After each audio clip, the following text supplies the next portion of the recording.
Всем привет! Получение стабильных урожаев винограда – это задача каждого виноградаря. Каждый виноградарь хочет ежегодно видеть стабильный большой урожай. Я сегодня расскажу, как зимующая почка влияет на данный процесс. Я расскажу на примере двух прививок черным на зеленое. Постараюсь показать примеры, как зимующая почка влияет на данный процесс. Так же самое, как при помощи зеленых операций мы можем повлиять на данный фактор.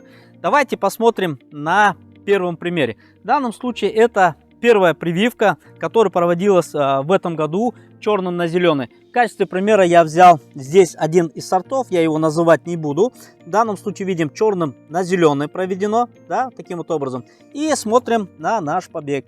И поднимаясь наверх, видим, что там, где должна быть наш урожай, у нас находится здесь усик. Здесь усик, здесь усик. Точно так же у нас находится результат такой же самый и на второй почке данного сорта, и, скажем так, и на третьей почке данного сорта. То есть там, где должен быть красивая сигнальная гроздь, у нас находится усик. Так, в чем же может быть такой же самый результат? Кстати, давайте я вот здесь покажу еще один такой момент. Видим вот такой вот гроздь, да, который здесь на усиках. Так же самое есть, видите, небольшие, скажем так, это особенности, наверное, того или иного сорта. Но я сейчас на экран выведу. Морфологически усик и соцветие очень схожи между собой, и существует большое количество различных вариаций. Так, давайте подойдем ко второй прививке, и я продолжу свой рассказ. А здесь у меня находится вторая прививка. В данном случае это кишмиш джамбо американской селекции. Здесь видим, кроме усиков, у нас еще и завязалось два соцветия. Видим здесь вот одно соцветие, достаточно хорошее. И уже третий-четвертый день у нас он цветет. А вот и второе соцветие. Вот таким вот образом. Здесь у нас было привито окулировкой черным на зеленое. Видим место прививки. Вот она вот в этом месте была привита. Прежде чем принимать решение с надземной части, то есть привойной части, мы должны знать, какой силы у нас подвойный куст. Я знаю, что у меня здесь находится многолетний мощный подвойный куст. Если бы я данную прививку всего одним глазком поднял бы вертикально для формировки штампа, то к концу осени я получил бы жирующий побег, и ничего хорошего с этой затеи не получилось бы. Для того, чтобы распределить силу роста данного куста, я принял решение с помощью пасынков набрать 6 побегов. Таким образом я наш побег положил вот таким вот образом горизонтально, и после 60 сантиметров здесь вот прищипнул, с помощью пасынков набрал 6 побегов, да?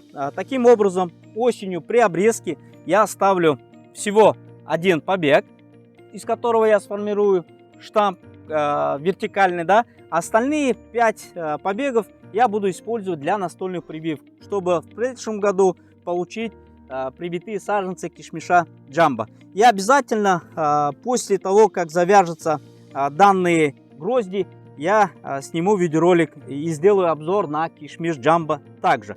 Так вот, от чего же зависит, что у нас будут или грозди, или же будут усики. На самом деле мы в этом году не могли никак на это повлиять, так как уже делая прививки черным на зеленое, там уже было запрограммировано. Так вот, о том, что будут там соцветия, или же грозди, или же усики, принимается на генетическом уровне в процессе закладки зачатков соцветия. Какие факторы на это влияют? В данном случае я сейчас на экран выведу фотографию. Этот эксперимент, который проводили в Ташкенте, да, вы можете сейчас остановить, посмотреть. В качестве эксперимента взяли два сорта, пино черный и тайфи розовый.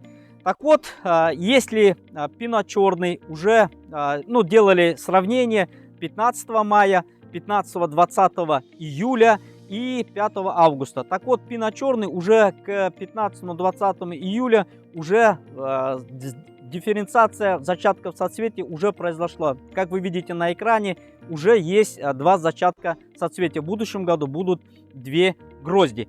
А для тайфи розового понадобилось еще дополнительное время до 5 августа. И она заложила всего 1 соцветие.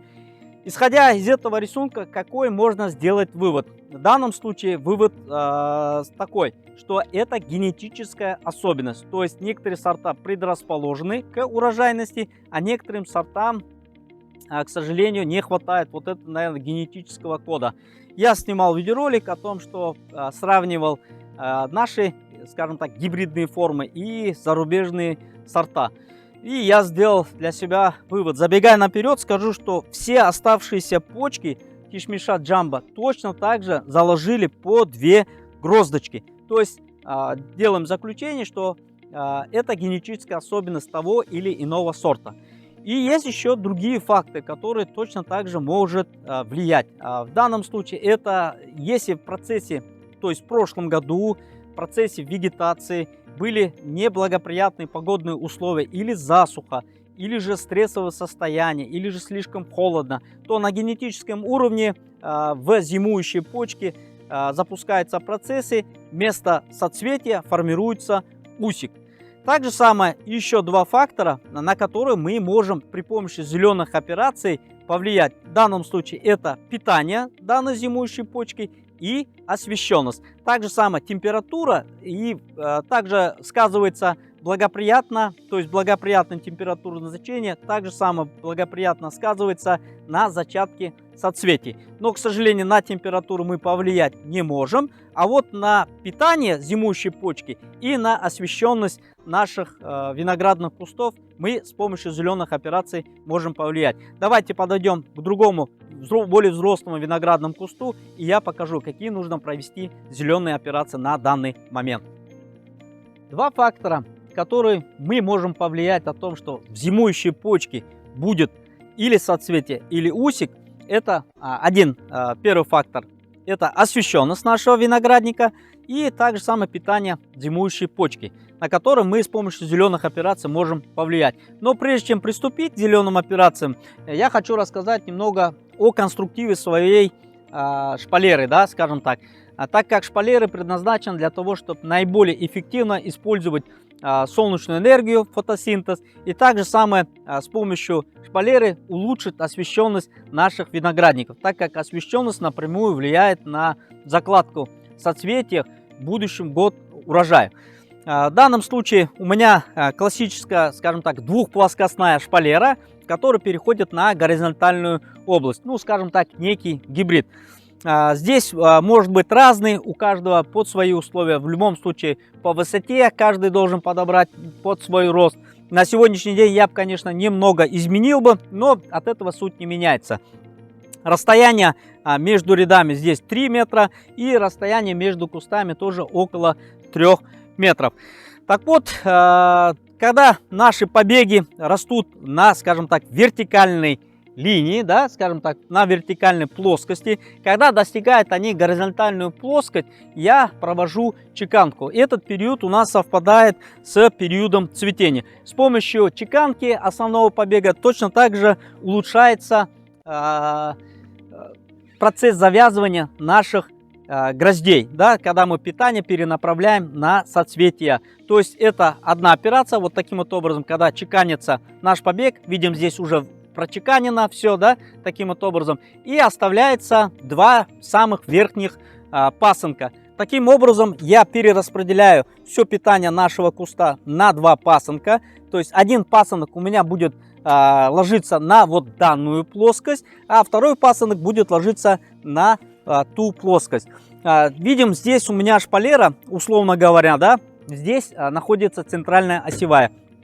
Здесь находится одна проволока. Когда данные пасынки будут завязываться на эту проволоку, вот таким вот образом, я буду их в последующем здесь чеканить. Здесь прочеканю, да, а те побеги, когда пасынки подойдут сюда, точно так же буду чеканить. И здесь у меня останется немножко, скажем так, пространства для того, чтобы освещать свой виноградник. Таким вот образом будет лучше освещенность наших виноградников, будет лучше проветриваемость. Также самое это благоприятно будет сказываться на набор антоцианов, то есть лучше будет набираться окраска. То есть вот таким вот образом у меня устроен конструктив моего виноградника. Следующий фактор, на котором также самое мы можем повлиять, это питание зимующей почки. Каким образом можно улучшить данный, скажем так, процесс? В данном случае проводили вот она зимующая почка, для того, чтобы вы понимали, о какой почке идет. Вот в данном случае, вот она зимующая почка. Здесь идет процесс закладки урожай на следующий год. Он у нас, эта почка будет у нас плодоносить на следующий год. Так вот, улучшить питание данной зимующей почки можно с помощью пасынковых побегов. Она благоприятно влияет. Я сейчас на экран выведу рисунок из книги, да, вы можете нажать на стоп-кадр, посмотреть о том, что описывает литература на данный процесс. В свою очередь расскажу, что проводили очень интересный эксперимент. Я в одном из видео рассказывал, но еще раз повторюсь. То есть сделали тест, да, так, скажем так, взяли 3 года, на протяжении 3 лет ежегодно измеряли урожайность наших, скажем так, испытуемых вариантов урожая.